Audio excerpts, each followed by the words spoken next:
You're not a princess, you're a president. Michael McLean, badassvideos.com. I am an ex-professional hockey coach turned 8-figure entrepreneur. You can join my email newsletter list and get all kinds of free content that's not available anywhere else by going to brassballsvideos.com. There is nothing to buy, some badass content there. Marketing, money, health, wealth, winning. brassballsvideos.com.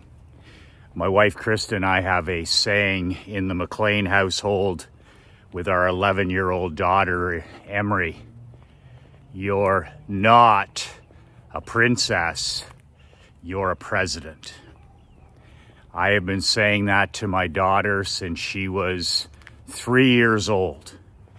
Everything when it came to drives to school, drives home from school, hockey, power skating, tennis, pickleball, chess, mathematics. Whenever she was faced or has been faced with doing difficult things, challenged with doing hard things, and faced with the natural adversity that comes with doing hard and difficult things, I've always reminded her, you're not a princess, you're a president. And that's a mindset that emphasizes, even at a young age for our children, our sons and our daughters, that nobody is coming to save them in life, that life is extremely difficult, it's extremely hard, it's extremely challenging, and that's part of growing up. And we don't serve any purpose when we patronize our children, when we raise cupcakes and poodles, and when we do things for our sons and daughters that they could do for themselves. In other words, we, instead of developing self-reliant people who can take care of themselves, who can create their own world, that can take 100% responsibility for their own lives, instead, when we raise poodles and snowflakes and cupcakes, our good intentions literally cripple our children for life. So my wife Krista and I have worked extremely hard on doing the exact opposite with our daughter Emery.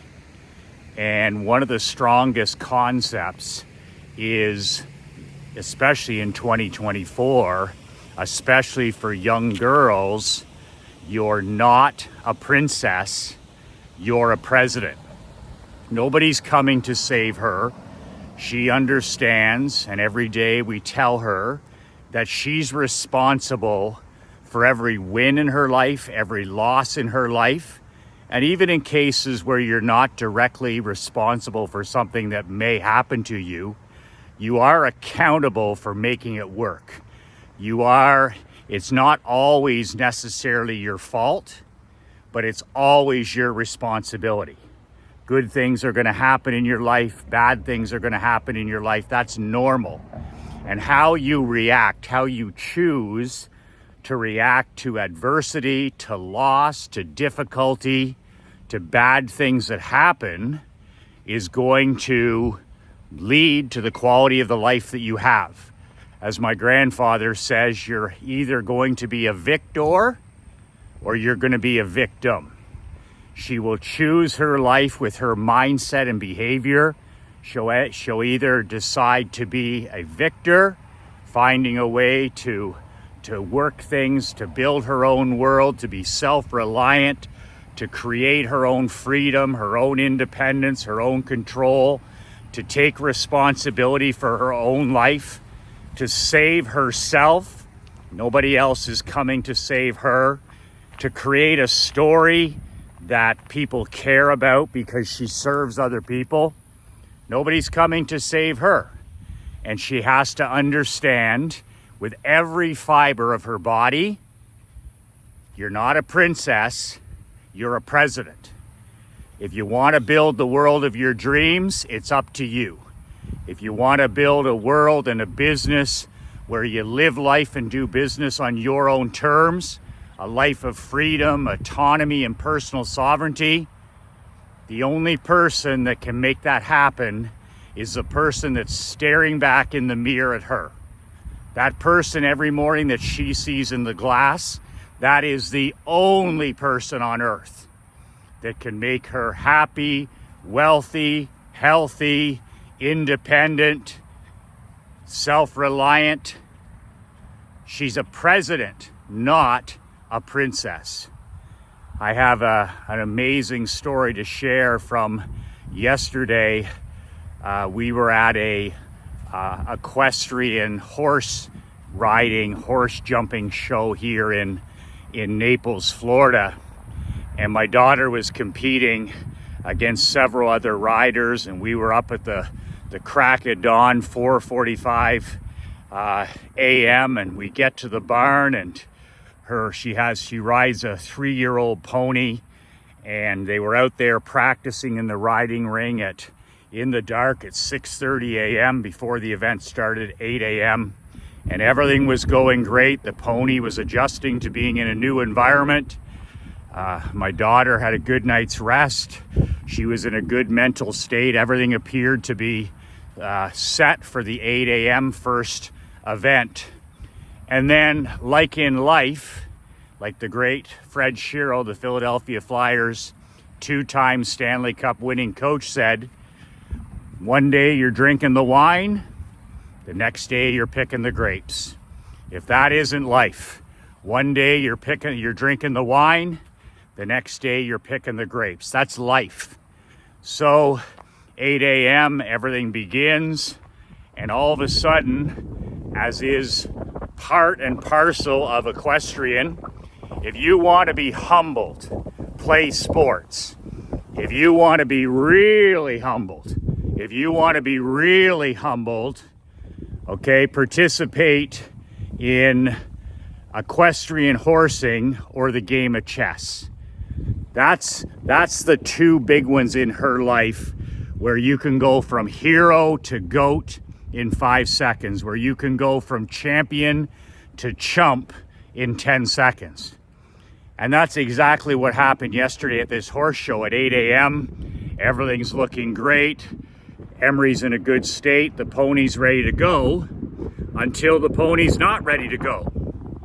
So in front of all of the judges, all of the other parents, all the other competitors, the pony decides it no longer wants to participate in this particular part of the showing, doesn't want to jump over these poles, and decides to stop and throws Emery off, tosses Emery off, which is a part of riding, and onto the ground in front of everybody.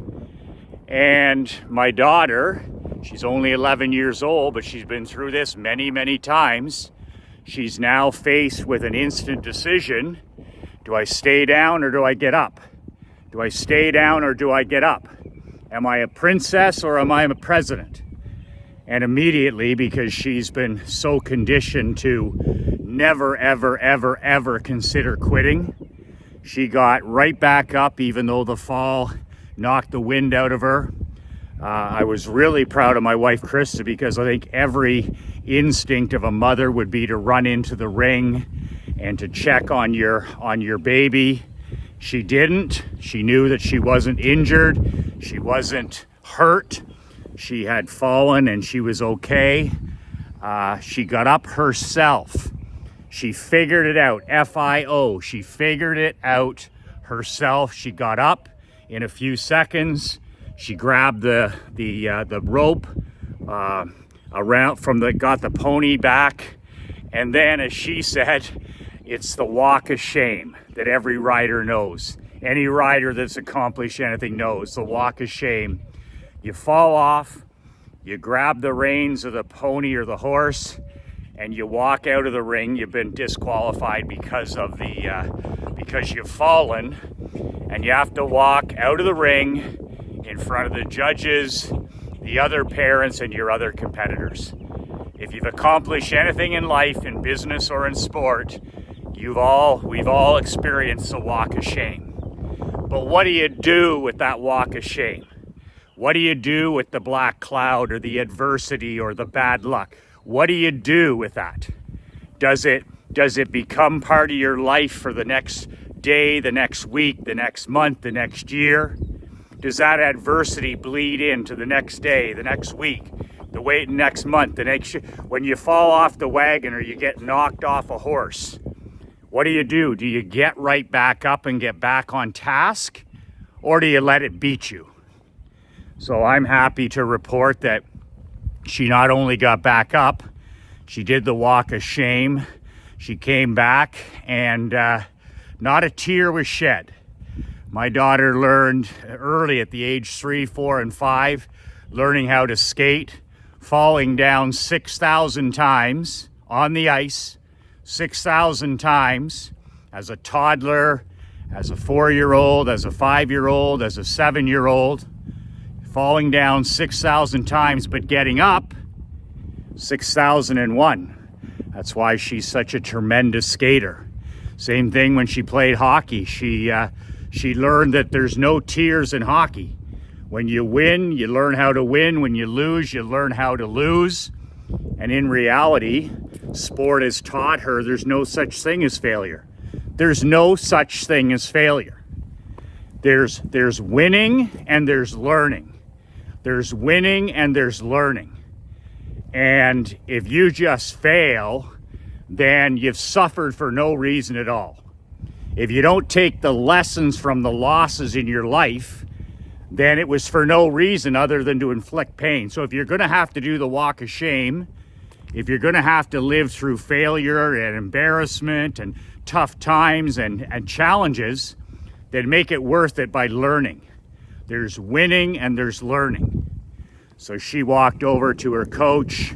She collected herself. They talked a little bit about what to do next time. And that's the whole point. There is a next time. There's a next time in your personal life. There's a next time in your business life. There's a next time. And how you react to adversity, whether you're a princess or a president, is everything. Is everything. So she chose to be a president. She got herself together. She talked about what would be different. She took a little bit of a break. And an hour later, she was up in her second event. The second event, it doesn't bleed. What happened in the first event, the fall means nothing. The fall means nothing if you have the mentality. In other words, it's like the scoreboard is 0-0 again. It's 0-0. What happened this morning means nothing. So she gets back on that second event. She's ready to go. She's got the good body language, the good breathing, the good movies, mental pictures. She's done some positive visualization of what she wants to see happen. She's got a clean slate for the second one, and good energy for the animal, good energy for succeeding. And they all go to the gate for this second event. And it's about 8 competitors on other horses. And they stand there and they stand there and they stand there. And the problem is nobody wants to go first. There's a thing in equestrian, nobody wants to go first because the first person is the person that has to go through the track or the route the way it's supposed to be done. So it's a massive advantage not to be first. That's how you might look at it. Well, I don't want to be first. I want to watch what somebody else does, and I'll follow the leader. I'll have a better idea what to do. Well, this is the difference between a princess and a president. The actual PA announcer, they're all standing at the gate or they're on their horses, and the actual PA announcer after 5 minutes says, "All right, we need to begin now. Who's going first?" And of course, nobody moves. Not my daughter, nobody moves. And then finally, a couple minutes later, my daughter's coach says, She says, all right, who's going first? She takes the leadership. Who's going first? And I've never been prouder. My daughter, who had fallen down on the ground, did the walk of shame. She pipes up right away, I'll go first. You have to understand, she was in an age group she was the youngest. She's 11. The other competitors were 12, 13, as old as 35, 40 years old. Age had nothing to do with it. So, just incredible message to send right in front of the judges. I'll go first. I'll go first. Instead of being scared, or as Jimmy Johnson says, playing with scared money. None of that stuff.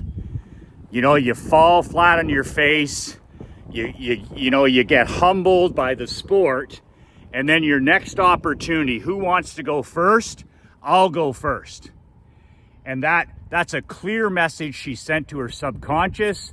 That's a clear message she sent to the other competitors, to her horse. Yes, animals pick up on courage. They pick up on bravery. They pick up on good vibes, good energy, and the rest was history. So she had the first. She went first. She kicked ass and took names, as the great Matt Fury would say. And about half an hour later, after everybody had gone, they announced first place. The first place blue ribbon in this event goes to Emery Eva McLean. Emery Eva McLean. You're not a princess, you're a president. And I mean, my kid has competed in a lot of sports, in a lot of chess things, in a lot of academics. She's been in theater, she's been in hockey, she's been in skating, she's been in pickleball, she's been in tennis. She's been in all these activities. And she's won a lot of ribbons in equestrian as well, a lot of red and blue first place ribbons. But this one here is the one that I'm most proud of, because like Krista said last night when we were out having a celebratory dinner, she said, this was a fall to first. That's what my wife Krista called yesterday, a fall. You began your day with a fall, and you finished with a first place ribbon. And that is something to be proud of, especially in 2024. And, kids in 2024, we've done such a lousy job as parents. My generation has done such a lousy job. So many fathers are not showing up, haven't shown up, doing a lousy job of leading our families. And this is the message that our daughters and our sons need to hear, but especially our daughters, that you're not a princess, you're not a poodle, you're not a victim, and yes, you are a champion, yes, you are a queen, and yes, you are a president. And I think it's especially valuable and powerful when that message comes from a father. From a father-daughter relationship, as I've learned over the last 11 years, I didn't know the importance. My daughter will measure every man in her life by her relationship with me. That's why I hold the doors. That's why my etiquette, my manners, my language with her, my standards, how I treat her, how I talk to her. She's going to measure all the men in her life from me. And that's why I've got to show up every day and produce and lead her and my family like a top 1%er. There's no days off as a father. There's no days off as a father. And she's going to need to hear this message into her 20s and into her 30s, God willing.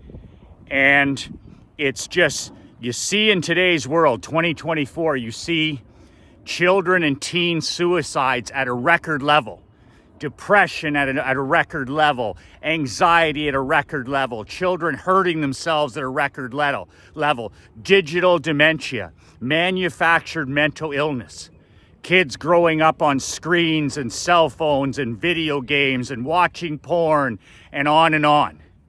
Parents that are just completely checked out. They've decided to just check out on parenting. Your kid can be raised on a screen. But what they really need with these record suicides and things like that is our sons and daughters, regardless of what their age, they need to know that you believe in them. They need to know that nobody's coming to save them, but they can save themselves. And they need to understand that anxiety, worry, stress, even depression is normal. It's part of life. And being happy all the time and having peace of mind all the time is not normal. Nobody has that. No matter how many people they watch on Instagram or anti-social media, that's not real life. In real life, a person's going to be okay and good 80% of the time. That's what I am. 80% of the time I wake up, I feel good. Not great, just good. Okay, and then 10% of the time I feel like Superman. And then the other 10% of the time I feel like shit. 10, 10, 80. 10, 10, 80. 10% of the time I feel like Superman. 10% of the time I feel like shit. And 80% of the time I feel like a normal human being, which is come see, come saw, okay, good. And that's the way it's supposed to be. And if I want to feel better, I got to get my ass walking and reading and writing and to the gym and I'll control the controllable. You're not a princess, you're a president. And it's important that our children for the last 11 years, I would say probably the last 9 or 8, since she was old enough to understand, Krista and I read aloud to her every single night, never missed a night in 11 years. Krista reads one night, I read the next night. I do bedtime, Krista does bedtime. And we read aloud out of a book every night, 365, for about half an hour before bed. And after we shut that off and we say our gratitude prayer, we say thank you for all the amazing wealth, abundance, and opportunity in our life, all the people in our life, all the abundance, all the opportunity. And then when I'm about to close the door, I put something in my daughter's subconscious that then her brain, her subconscious will automatically work on for the next 10 hours. She gets 10 hours sleep a night. Kids that age need 10 hours sleep a night. She gets up at 6 o'clock in the morning. She goes to bed at 8. She gets 10 solid hours of sleep every single night. We never deviate. So for 10 hours, her subconscious is working. And I want it working on number one. I tell her every day of her life and every night before bed, right before she turns the lights out, I believe in you. No matter how hard things are, no matter how difficult things are, no matter how challenging things are, you have what it takes. I want her to know that when she was 5. I want her to know that when she was 7. I wanted her to know that when she was 9. And I want her to know that every day when she's 11. No matter what is happening in her life, I believe you have what it takes. You have what it takes to get the job done.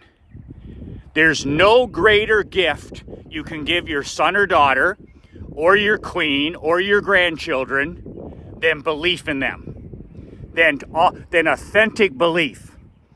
Not fairies and unicorns. I believe in you. My daughter came up to me a couple weeks ago and she's in theater. She's in another production here. She was in Matilda last year. She's in a different production here in Naples. And she goes, Daddy, I want to be on Broadway in New York. I'm going to be in Broadway in New York.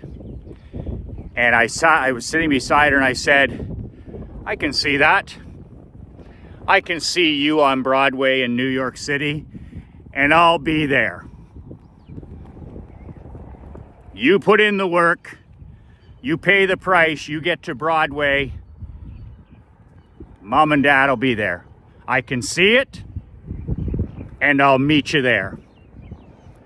Do you know how much that means to a child or a grandchild?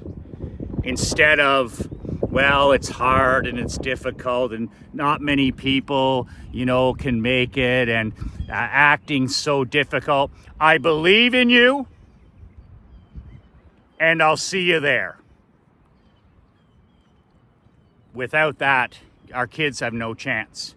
Belief in your child and telling them all the time that you believe in them. The saying I use at night is, I know you have the stuff. I know you have what it takes.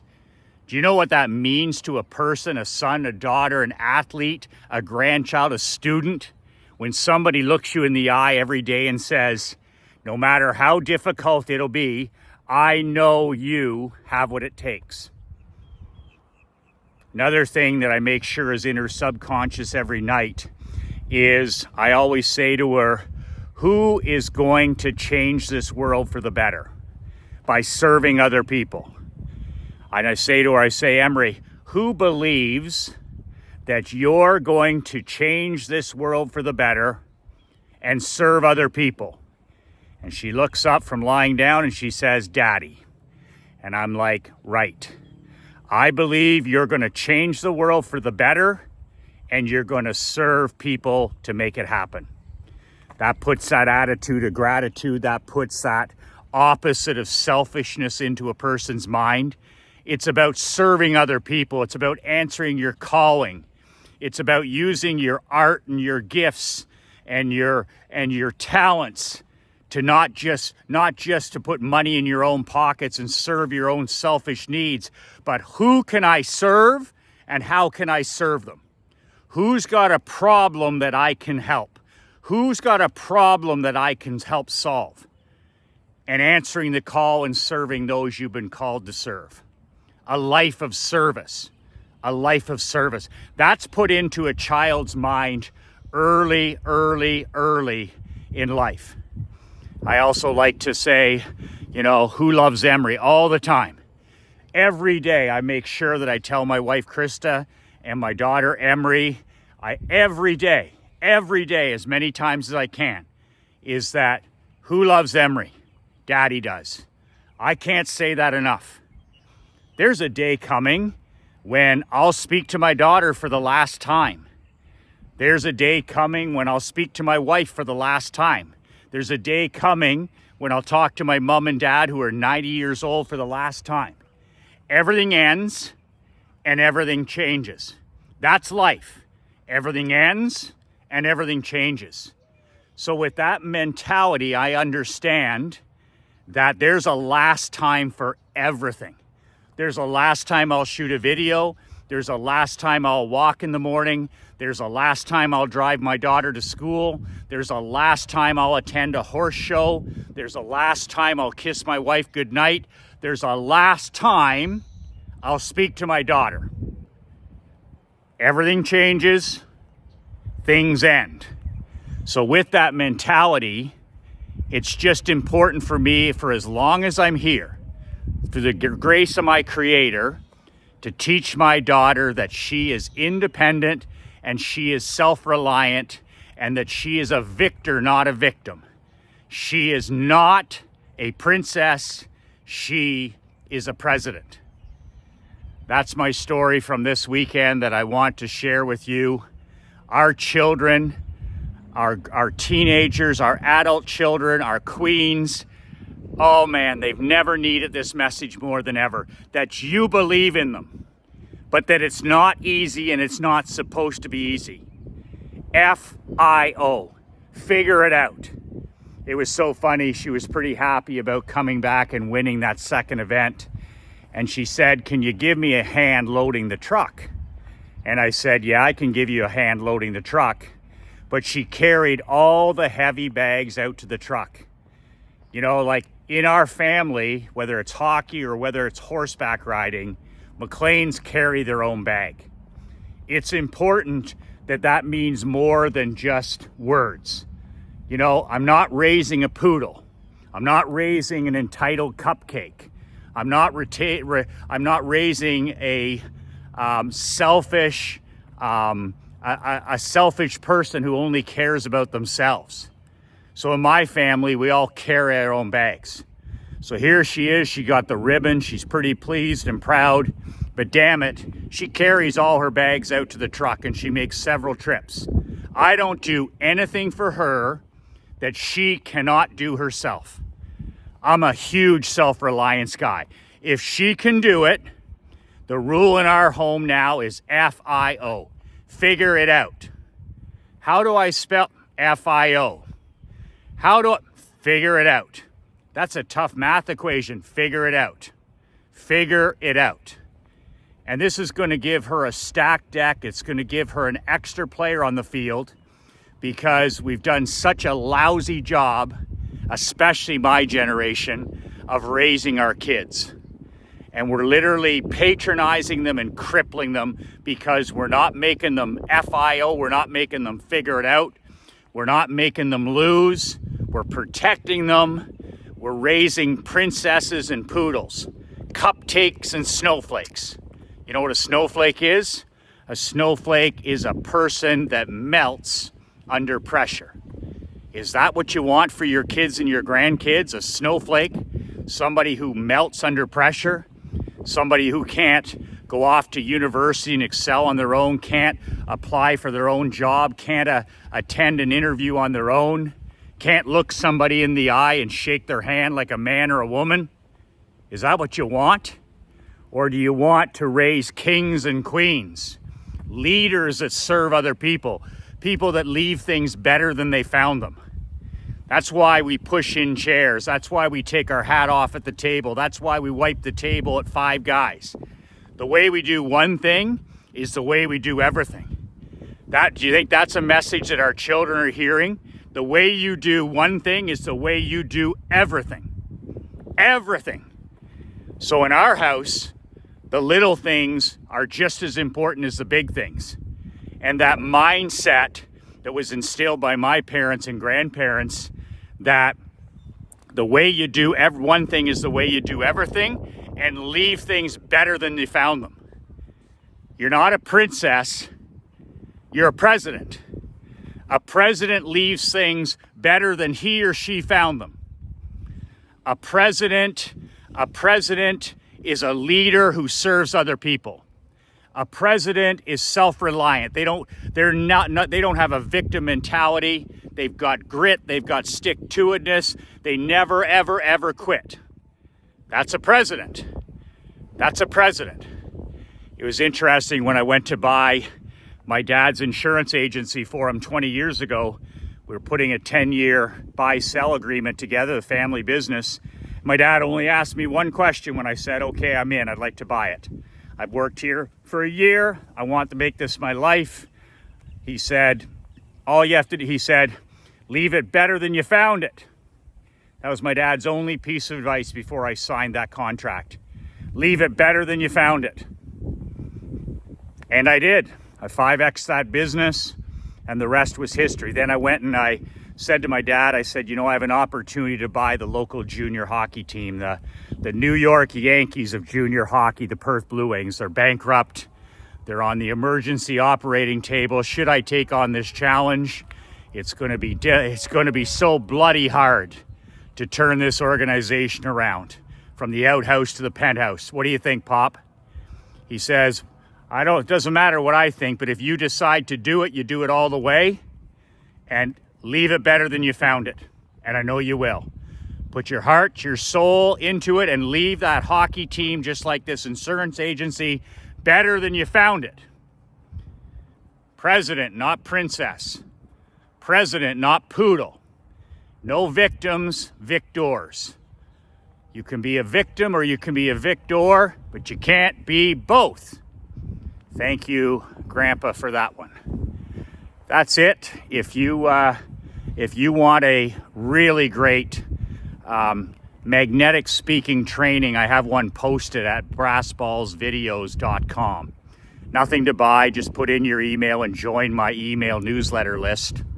Brassballsvideos.com. I'm going to leave it up for another 24 hours. You can opt in. You can unsubscribe anytime you want, but you can watch that 25-minute training that nobody has seen except for my top 1%, $30,000 mastermind. It's called Magnetic Speaking. It's my 11 secrets for becoming a magnetic speaker, a magnetic communicator, a magnetic influencer. And it's one of the most powerful trainings I did last year. Yours free at brassballsvideos.com. Just remember, the message our children and our grandchildren and the young people in our life need to start hearing. You're not a princess, you're a president. Nobody's coming to save you. You can save yourself through self-reliance, self-responsibility. If it's going to be, it's up to me. If it's going to be, it's up to me. It's going to be hard. It's going to be difficult. It's going to be brutal. And it's supposed to be. That's what makes building the life of your dreams, the business of your dreams, worthwhile. As my father says at almost 91 years old, son, the work is the reward. The work is the reward. The work is the reward. You're not a princess. You're a president.